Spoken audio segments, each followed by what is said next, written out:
Assalamualaikum warahmatullahi wabarakatuh. Halo adik-adik, apa kabar semua?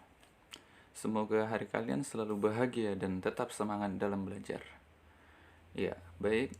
Hari ini kita akan belajar bab 2 kelas 12 SMA atau MA, yaitu menikmati sejarah Indonesia dalam bingkai karya sastra. Dalam bab ini kita akan mempelajari 5 hal ya. Yang pertama tentang pemahaman teks cerita sejarah, kemudian informasi dan unsur pembangunnya, kemudian nilai-nilai yang terkandung dalam cerita sejarah, kemudian ciri kebahasaan, serta yang terakhir adalah proses penyusunan teks cerita sejarah. Oke, baik. Mari kita masuk pada bagian A, yaitu pemahaman cerita sejarah. Ya, dalam pemahaman cerita sejarah kita akan membaginya dalam 5 hal, yaitu pengertian sejarah, kemudian ciri-cirinya, jenis, struktur, dan fungsi-fungsinya. Ya, apa sih sebenarnya itu cerita sejarah?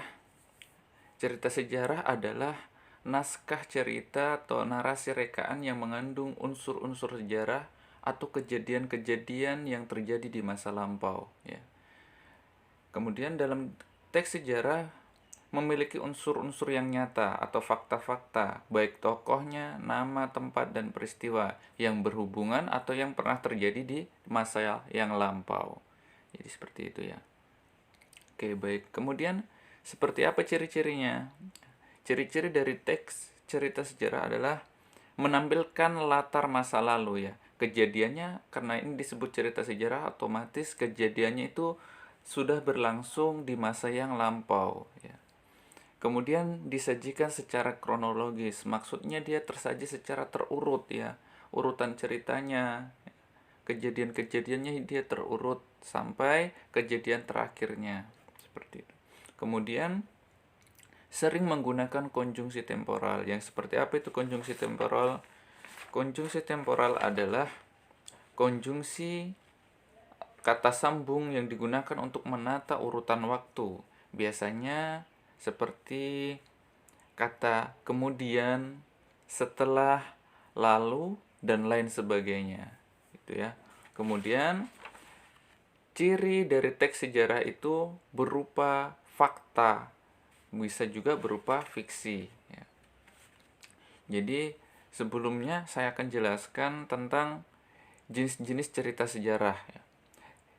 Jenis teks cerita sejarah itu umumnya terbagi dua ya, yaitu cerita sejarah yang berdasarkan fakta sejarah atau cerita sejarah non-fiksi. Biasanya di sini dia berupa biografi, autobiografi atau catatan sejarah. Jadi dia betul-betul nyata, baik tokohnya, ceritanya, kejadiannya dia betul-betul berdasarkan cerita atau fakta-fakta di masa lampau. Sedangkan cerita sejarah fiksi, ya, biasanya cerita ini mengandung juga rekaan ya, meskipun sumbernya, asalnya dia adalah berasal dari kejadian di masa lampau. Contohnya seperti apa? Contohnya seperti novel, cerpen, legenda, dan lain sebagainya. Itu ya. Oke, baik. Kemudian struktur teks cerita sejarah ya. Yang pertama itu adanya abstrak, yaitu tentang pengenalan setting ceritanya ya. Kemudian biasanya ini mirip dengan sinopsis awalnya, seperti itu ya. Kemudian yang kedua adanya orientasi, yaitu pengenalan tokoh peristiwa dalam cerita, atau dia bisa berupa asal mula dari cerita tersebut ya. Bagaimana kejadiannya. Kemudian ada komplikasi ya. Setelah awal cerita, pengenalan tokoh, tokohnya bagaimana karakternya, kemudian muncullah permasalahan atau awal mula kejadian ya. Awal mulanya itu yang disebut dengan komplikasi. Kemudian terdapat lagi puncaknya yang disebut dengan klimaks ya. Klimaks itu bisa disebut sebagai puncak kejadian atau peristiwa. Kemudian setelah adanya puncak permasalahan atau puncak peristiwa, ini bagian 5 yaitu resolusi atau kesimpulan atau biasa juga dia berupa penyelesaian masalah. Ya. Kemudian yang terakhir dia berupa koda. Koda ini berupa komentar di akhir cerita. Oke, kita lanjut. Fungsi teks cerita sejarah. Ada 4 fungsi teks cerita sejarah. Yang pertama, fungsinya sebagai rekreatif. Maksudnya adalah memberikan rasa gembira pada pembaca, ya. Maksudnya jadi cerita sejarah ini sebagai hiburan, ya, sehingga memberikan rasa gembira pada yang membacanya. Kemudian sebagai inspiratif, ya. Maksudnya teks sejarah memberikan inspirasi atau gambaran kehidupan di masa yang akan datang, ya, sebagai inspirasi. Kemudian fungsi instruktif, maksudnya adalah sebagai alat bantu atau petunjuk arah kehidupan di masa yang akan datang, ya. Jadi ini sebagai penunjuk, instruksi, ya. Kemudian yang terakhir adalah fungsi edukatif, yaitu fungsi yang dapat dijadikan sebagai pembelajaran, ya, sebagai media pembelajaran dalam berperilaku misalnya. Jadi sebagai pembelajaran, cerita tersebut dapat dijadikan sebagai pembelajaran bagi kita untuk berperilaku. Kemudian informasi dan unsur kebahasannya, ya. Informasi penting dalam teks sejarah dan unsur pembangunnya. Baik. Informasi yang dapat kita temukan dalam teks cerita sejarah dengan cara membaca teks cerita, ya. Kemudian kita identifikasi isinya, pokok-pokoknya. Kemudian kita catat pokok-pokok penting dalam cerita tersebut. Kemudian kita masuk ke dalam unsur pembangun teks cerita sejarah. Unsur pembangun teks cerita sejarah ada 2, yaitu unsur intrinsik dan unsur ekstrinsik. Unsur intrinsik merupakan unsur yang membangun dari dalam dan merupakan unsur yang harus ada dalam suatu cerita. Unsur-unsurnya ada berapa ini? Ada 1, 2, 3, 4, 5, 6. Ada 6, ya. Ada tema, amanat, tokoh, sudut pandang, latar, dan alur, ya. Jadi keenam unsur intrinsik ini harus ada dalam cerita. Berbeda dengan unsur ekstrinsik, ya, unsur yang membangun dari luar. Jadi unsur tersebut bisa ada, bisa juga tidak. Ya. Kita bahas dulu tentang unsur intrinsiknya. Ya, ada tema. Tema adalah latar belakang dari terjadinya cerita tersebut, ya. Kemudian amanat. Amanat adalah pesan atau hikmah yang terkandung dalam cerita. Kemudian tokoh adalah pelakunya, dan dalam pelaku di situ ada penokohan protagonis, ya, tokoh yang baik, dan ada juga penokohan antagonis, ya, tokoh yang jahat. Kemudian sudut pandang. Biasanya sudut pandang adalah arah pandang penulis dalam menyampaikan cerita. Biasanya yang digunakan adalah sudut pandang orang pertama, yakni penulis menuliskan diri sebagai aku, ya, orang pertama. Atau bisa juga penulis menuliskan sebagai orang ketiga. Jadi dia menuliskan cerita untuk orang lain. Biasanya diindikasikan dengan penggunaan kata ganti dia, seperti itu, ya. Kemudian latar. Latar ini berhubungan dengan latar setting, ya, setting tempat dan waktu, ya. Tempatnya di mana kejadiannya, kemudian waktunya kapan terjadinya kejadian tersebut. Kemudian yang terakhir adalah alur, ya. Alur adalah proses jadi kejadian peristiwa tersebut berlangsung, ya. Alur itu biasanya ada alur maju, ya. Dia prosesnya berlanjut terus ke depan. Ada juga alur mundur, ya. Prosesnya dia bercerita ke belakang. Jadi dia bercerita ke masa lalu. Ada juga yang menggunakan alur gabungan, alur maju mundur, ya. Dia digabung. Ya, seperti itu. Kemudian unsur ekstrinsiknya, ya. Kebesaran pemerintahan, corak penceritaan, unsur keagamaan, unsur politik, unsur ekonomi, unsur sosial, ya. Ini unsur yang membangun dari luar, dia boleh ada, boleh juga tidak. Biasanya kalau unsur pemerintahan, dia menceritakan tentang pemerintahan atau dinasti kerajaan tertentu ya. Corak penceritaannya bisa seperti istana sentris ya. Istana sentris berarti kisah cerita yang diceritakan adalah tentang kerajaan.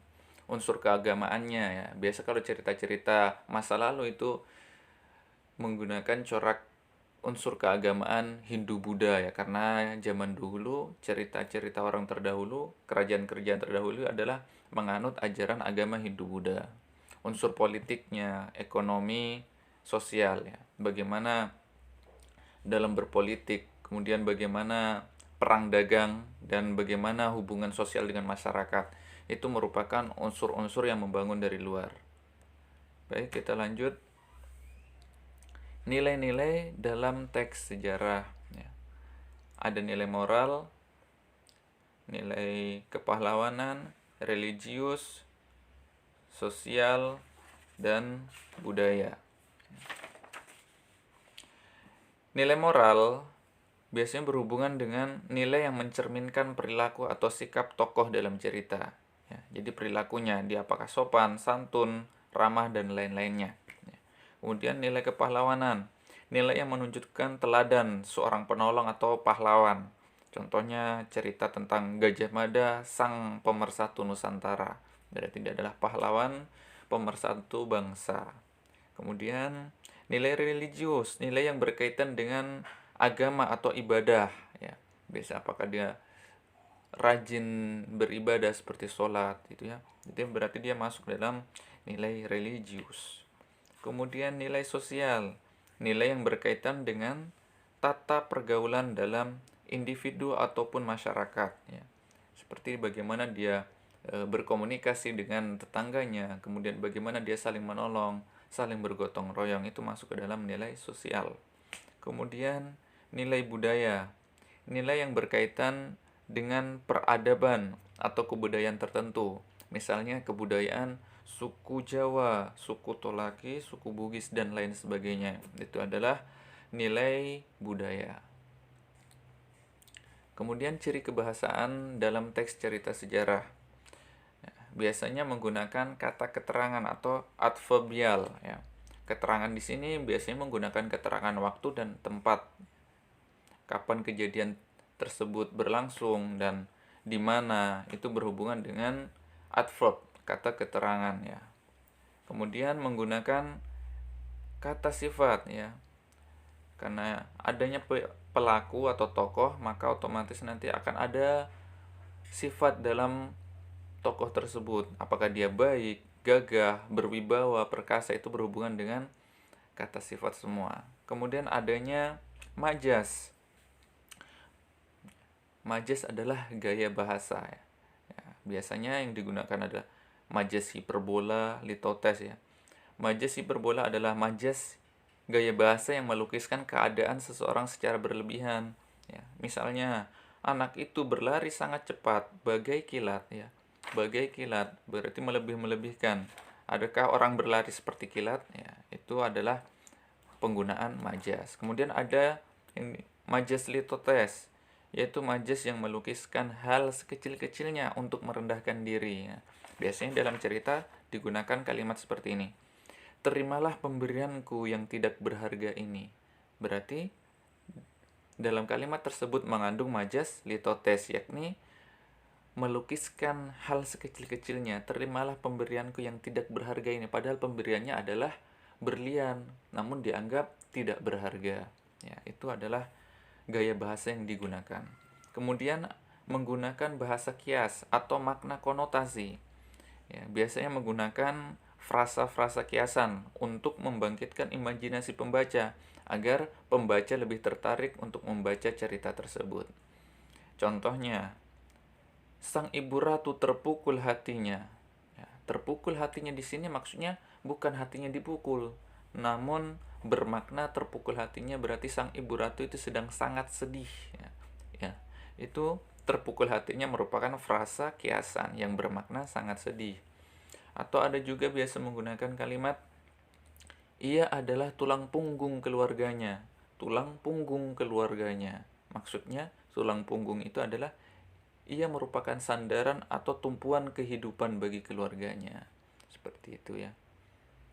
Kemudian dalam menyusun cerita kita dapat melakukannya dengan proses wawancara, kemudian menulis hasil wawancara tersebut. Kemudian kita dapat menyunting cerita tersebut lalu kita kembangkan ya. Yang pertama langkah-langkahnya dapat kita baca keseluruhan dari naskah ceritanya. Kemudian kita cermati kesalahan penggunaan ejaan, kesalahan penulisan ataupun tanda bacanya. Kemudian kita perbaiki kesalahan tersebut. Kemudian kita simpulkan dan kita jadikan suatu cerita sejarah. Baik, saya kira demikian untuk bab kali ini. Semoga bermanfaat. Terima kasih banyak. Assalamualaikum warahmatullahi wabarakatuh.